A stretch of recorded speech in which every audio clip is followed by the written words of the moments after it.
अमरावती गुन्हे शाखेने आज अवैध शस्त्राविरोधात मोठी धडक कारवाई केली। 7 फेब्रुवारी 2026 रोजी पोलीस निरीक्षक संदीप चव्हाण यांच्या नेतृत्वाखालील पथकाने बडनेरा परिसरात विशेष मोहीम राबवली। या दरम्यान पथकाला गोपनीय माहिती मिळाली की शिवाजीनगर भागात 2 वेदी संघर्षग्रस्त बालक घातक अग्निशस्त्र कमरेला लावून फिरत आहे। मिळालेल्या माहितीच्या आधारे गुन्हे शाखेच्या पथकाने तात्काळ कारवाई करत शिवाजीनगर नवी वस्ती परिसरात रेल्वे लाईनकडे जाणाऱ्या कच्च्या रस्त्यावर सापळा रचला।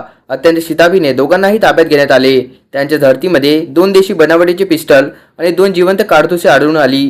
पोलिसांनी हा सर्व मुद्देमाल जागी जप्त केला। या प्रकरणी संबंधित दोन्ही बालकाविरुद्ध पोलीस स्टेशन बडनेरा येथे आरमॅक कलम 325 तसेच कलम 135 मपुका अंतर्गत गुन्हा दाखल करण्यात आला।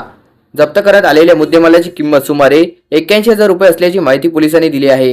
ही कारवाई पोलीस आयुक्त राकेश ओला यांच्या मार्गदर्शनाखाली पोलीस उपायुक्त गणेश शिंदे, श्याम घुगे, रमेश धुमाळ, सहाय्यक पोलीस आयुक्त शिवाजी बसाटे यांच्या मार्गदर्शनात पार पडली।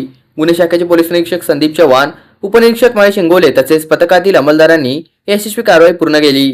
अशाच ताज्या बातम्या जाणून घेण्यासाठी न्यू महाराष्ट्र 24 न्यूजच्या YouTube चॅनलला सबस्क्राईब करा। धन्यवाद।